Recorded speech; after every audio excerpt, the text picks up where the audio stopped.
Useless old man. That's what she said, loud enough for everyone in the church hall to hear. I was holding a tray of lemonade glasses, hands shaking just a bit, trying to help with my granddaughter's wedding rehearsal. The tray slipped, one glass tipped, and a splash of yellow arced across the white linen. It wasn't much, barely a stain, but her voice cut sharper than the sound of the glass hitting the floor. "Grandpa, please, just sit down before you break something else." Laughter followed from a few guests. Nervous laughter, the kind people use when they don't know what else to do. My fingers tightened around the tray. "Sorry, sweetheart," I said softly. But she didn't even look back. She was too busy directing the photographer, her face a mask of control and perfection.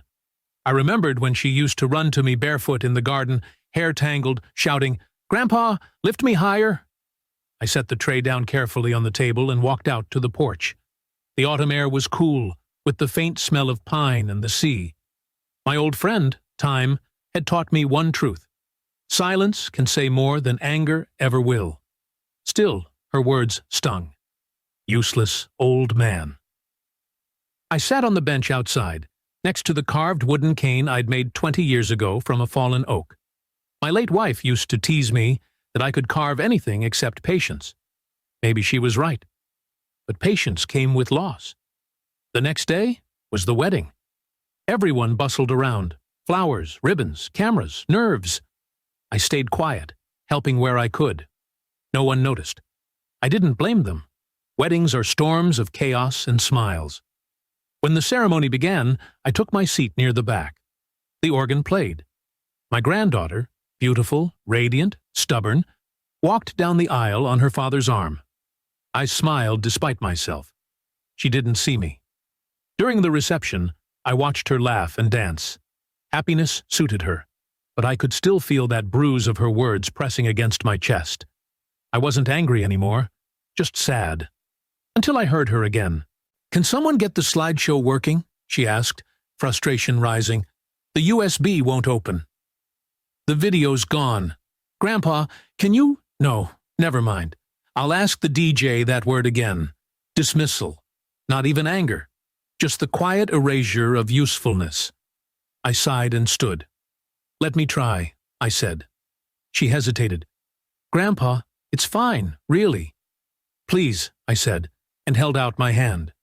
The DJ handed me the USB drive, and I walked to the laptop. A few quick clicks, a tap on the keyboard, and the screen flickered to life. The projector lit up the white wall behind the couple's table. Photos appeared, but not the ones she had chosen. These were mine. I had made a backup months ago, just in case. And I had added something extra. The first photo was of her, age 6, sitting on my shoulders at the county fair. Cotton candy smeared on her cheeks. She was laughing. The next, her building a birdhouse with me in the garage, hammer too big for her tiny hands. Then one of her crying over a broken toy, and me holding her close. A hush fell over the room. Then came the video. An old clip from my old camcorder.